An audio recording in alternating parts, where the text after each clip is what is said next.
Hi grade 9 students, this is teacher Lester aka Sir Les, and I welcome you all to another fun and meaningful learning. If you are new to my channel, don't forget to subscribe and hit the notification bell for you to be updated of new uploaded videos. And for today's video, we will be talking about performing arts. This topic is actually discussed in the fourth quarter of your module, so without further ado, let's get this discussion started. Class, the title of today's discussion is Western Classical Plays / Opera. Maybe you are all wondering how drama evolved. Well, today, we will be answering all the questions you have in mind, one by one. Before going straight to our discussion for today, let us first consider the following objectives, or we call them learning competencies, so that we will be directed with our discussion. You as learners identify selected theatrical forms from different art periods. You are able to research on the history of the theatrical forms and their evolution. Identify the elements and principles of arts as manifested in Western classical plays and opera. Analyze the uniqueness of each group's performance of its selected Western classical theater play and opera. Show the influences of Western classical plays or opera on Philippine theatrical performance in terms of form and content of the story, and improvise accompanying sound and rhythm needed for the effective delivery of a selected piece from Western classical play and opera. Now class, let us proceed to the history of the theatrical forms and their evolution. Well, theater began from myth, ritual, and ceremony. Theater means place of seeing, but it is more than the buildings where performance take place. To produce theater, a playwright writes the script, and the director rehearses the performers. The designer and technical crew produce props to create the scenes, and actors and actresses perform on stage. And now let us dig into the very history of drama or theater. First off, we have ancient theater, which happened in the year 700 before Christ era to 410 Christ era. First to consider is the Greek theater. It says here, European theater began in ancient Greece. It began around 700 before Christ with festivals honoring their many gods. The city-states of Athens was the center of a significant cultural, political, and military power during this period, where the festivals and competitions were usually performed. Here is an image of the Greek theater. As you can see, there's a stage on the center, and then there are performers on that stage, and the viewers are actually arranged in a curved formation as the bleachers are in half-circle shape. Class, it is very interesting because there are three well-known Greek tragedy playwrights. First one was Euripides. He said, "Experience travel. These are as education in themselves." The second one was Sophocles, and he said, "Always desire to learn something useful." And the third one was Aeschylus, who said, "Memory is the mother of all wisdom." I really think that they were really good philosophers. The theater of the ancient Greece consisted of three types of drama. First one is tragedy. Tragedy is a compound of two Greek words, tragos or god, and odi, meaning song, referring to God's sacrifice to Dionysus before performances, or to goat skins worn by the performers. In Greece, tragedy was the most admired type of play. It dealt with tragic events and have an unhappy ending, especially one concerning the downfall of the main character. Thespis was the first actor and introduced the use of masks and was called as the father of tragedy. The second one is comedy plays. These were derived from imitation. There were no traces of origin. Aristophanes wrote most of the comedy plays. Out of these 11 plays, Lysistrata survived, a humorous tale about a strong woman who led a female coalition to end war in Greece. Euripides also wrote Cyclops, an adventurous comedy. The last one is Satyr play. It contains comic elements to lighten the overall mood or a serious play with a happy ending. This play was a short, light-hearted tale-piece performed. It is an ancient Greek form of tragic comedy. This featured half-man, half-god characters known as satyrs. They were awful, ridiculous, and usually drunk. The satyr characters lusted after everyone on the stage, and they delivered the most humorous lines, often at the expense of others. And now, let us proceed to the basic terms of ancient theater. The first to consider is theater building were called theatron. Theater is a large, open-air structures constructed on the slopes of a hill. It consists of three main elements: the orchestra, the skin, and the audience. Orchestra is a large circular or rectangular area at the center part of the theater where the play, dance, religious rites, and acting took place. Theatron is a viewing place on the slope of a hill. Skin is the stage, and parados is the side entrance. Here is an illustration showing the structure of the Greek theater. As we can see at the center, we have the orchestra, we also have the skin or the stage, and the theatron, and we have parados on both sides. And these are the parts of a Greek theater. And a very concrete example of this is the Epidaurus, which is a Greek theater, as we can see from the image. That was a really beautiful theatrical place, wasn't it? And also we have Roman theater. Theater of ancient Rome started in the 3rd century before Christ. It had varied and interesting art forms like festival performances of street theater, acrobatics, the staging of comedy of Plautus, and the high verbally elaborate tragedies of Seneca. Roman culture in the 3rd century before Christ had an intense and energizing effect on Roman theater and encouraged the development of Latin literature. And to continue about Roman theater, according to Roman historian Livy, in the 4th century before Christ, the Etruscan actors were the first experienced theater. Roman drama began with the plays of Livius Andronicus in 240 before Christ. Greek theaters had a great influence on the Romans' theater too. Triumvir Pompei was one of the first permanent non-wooden theaters in Rome. Its structure is similar to the Theatron of Athens. Here is an illustration showing the theater of Pompei, or the Roman theater. It is more complicated and it is more elaborate than that of Greek theater. But they are both beautiful, I must say. I don't want to be subjective. Here is how we describe Theater of Pompei. The building was a part of a multi-use complex that included a large quadriporticus, a columned quadrangle, directly behind the scanephron, an elaborately decorated background of theater stage enclosed by the large columned porticos with an expansive garden complex of fountains and statues. There were also rooms that were dedicated to the exposition of art and other works collected by Pompey Magnus, located along the stretch of covered arcade. The usual themes for Roman theater plays were chariots races, gladiators, and public executions. Romans loved a good spectacle.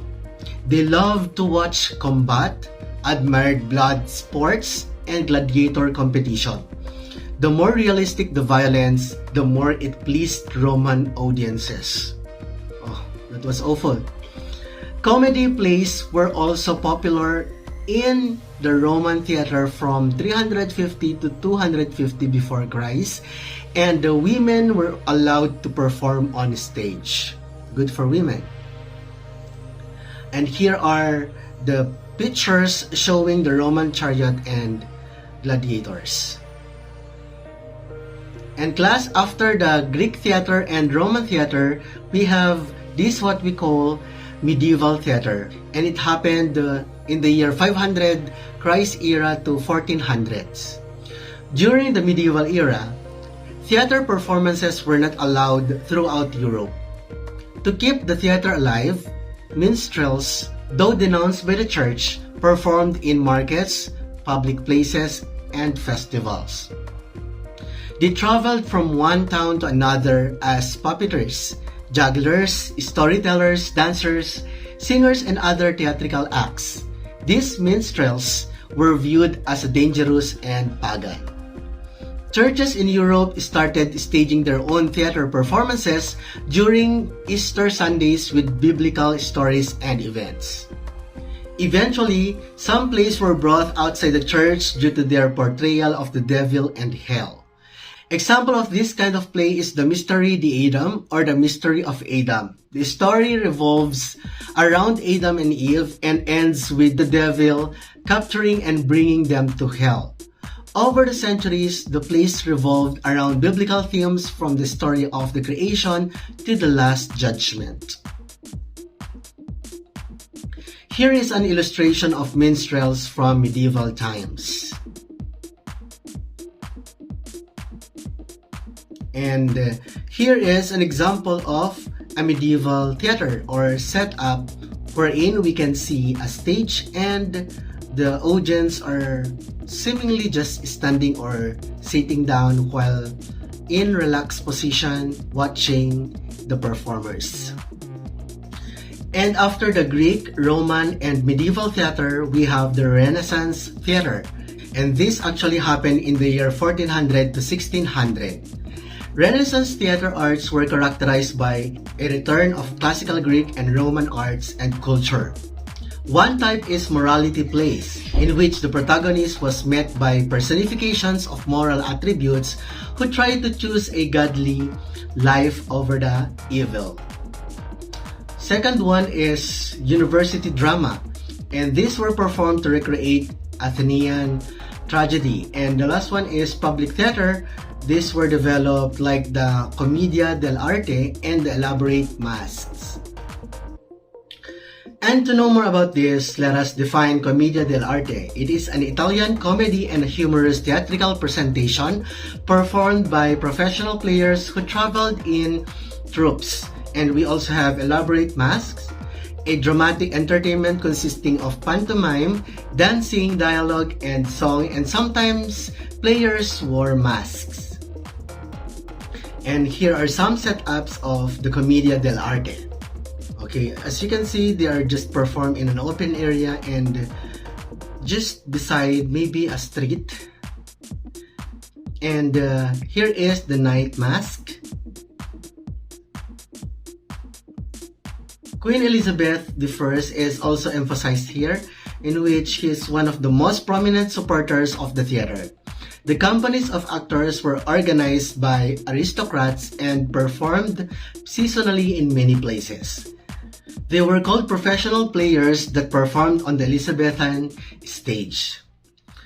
Gorboduc, also known as Ferrer and Porrex, was an English play and first performed at the Christmas celebration in 1561 and performed before Queen Elizabeth I on January 18, 1562 by the Gentlemen of the Inner Temple, one of the 4 inns of court professional associations for barristers and judges in London.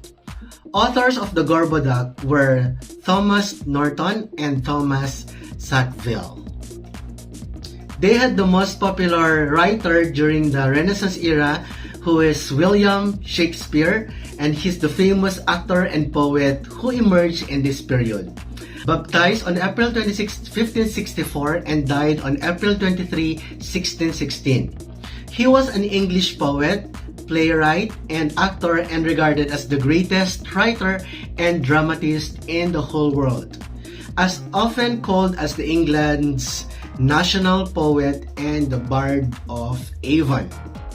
His works consist of 38 plays. We have the most popular ones, which are Romeo and Juliet, Hamlet, Midsummer Night's Dream, Cleopatra, Julius Caesar, and Much Ado About Nothing. And these were his four greatest works of tragedies. We have the Hamlet, Othello, King Lear, and Macbeth. Aside from William Shakespeare, we also have other contemporary playwrights in the period. The first one is Christopher Marlowe. His greatest works are Dr. Faustus and the Jew of Malta. Here are the illustrations of his books or writings. We also have Thomas Kyd.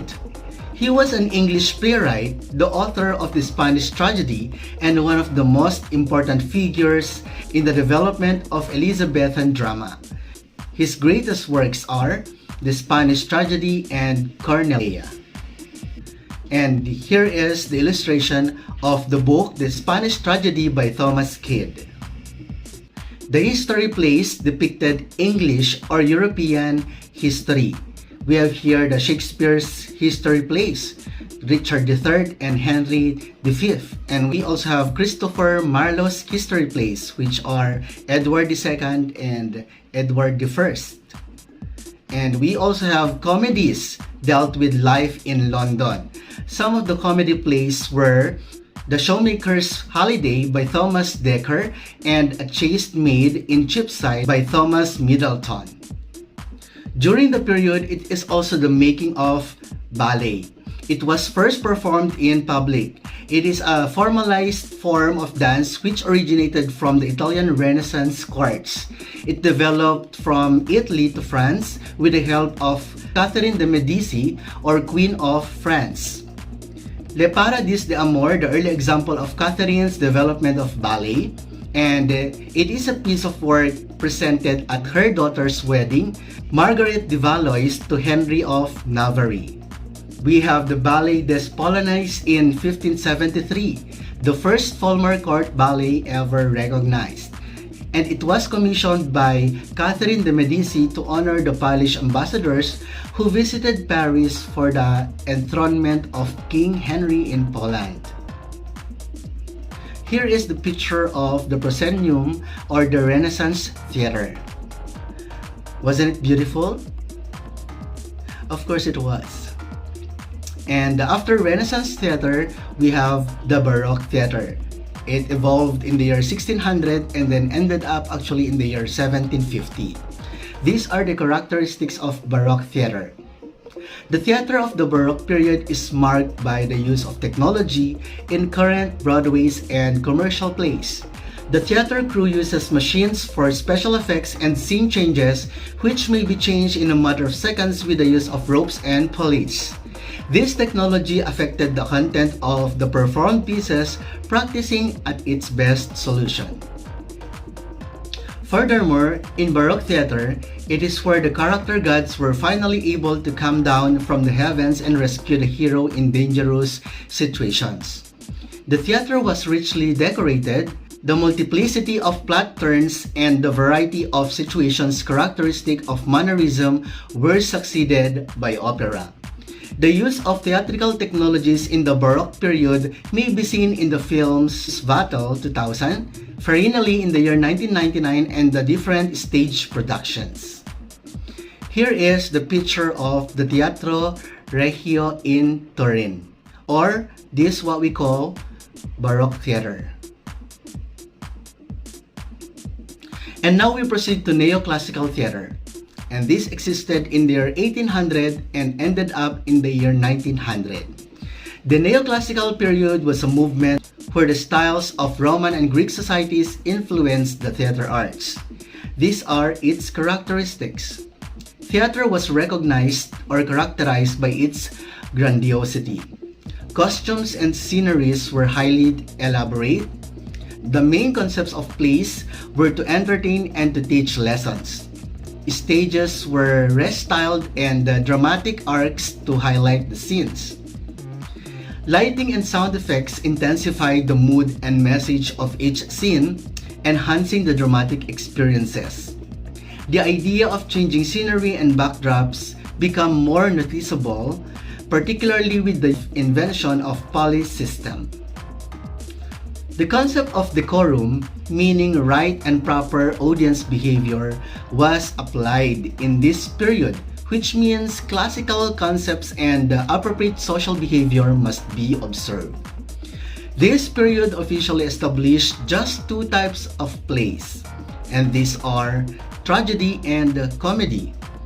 They never mixed this together, and the restriction led to the use of now well-known pair of happy and sad masks that symbolize the theatrical arts, as seen in the lower left corner and the upper right corner of the slide.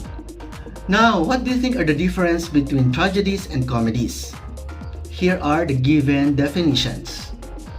Tragedies portrayed the complex and faithful lives of the upper classes and royals, while comedies were either public discourse or comedies of manner, tended to focus on the lower ranks of society. And an 18th century neoclassical theater in Ostankino, Moscow is being shown in the center image. There are three playwrights during the neoclassical theater. We have the first one, which was Pierre Corneille, 1606 to 1684. He was often called the father of the French tragedy, writing scripts for more than 4 decades. His major work is The Cid. And they also had Jean-Baptiste Poclois, better known as Molière, 1622 to 1673. He was known for his comedies. His major works are Tartuffe and Misanthrope. The next playwright was Jean Racine from 1639 to 1699. He was a tragedian beloved for his simple approach to action and the linguistic rhythms and effects. His major works were Andromache and Phaedra. And here are trivia about the neoclassical theater. The first one is the first spotlight was used in the US during this period and was called the limelight. And the Theater Regulation Act of 1843 banned drinking in legitimate theaters. And now we proceed to Romantic Theater, which I think the last one. This happened in the year 1800 and ended up in the year 2000. During the Romantic period, melodrama and operas became the most popular theatrical forms. Melodrama originated from the French word melodrame, which is derived from the Greek melos, music, and French drame, which is derived from the Greek dran, to perform. Melodrama can be described as a dramatic work that puts characters in a lot of danger in order to appeal to the emotions and in which orchestral music or song was used to accompany the action. Also, Romantic theater is described with that of opera, which is an art form. Singers and musicians perform a dramatic work combining text called a libretto and musical score. Acting, scenery, costumes, and dance were important elements of theater.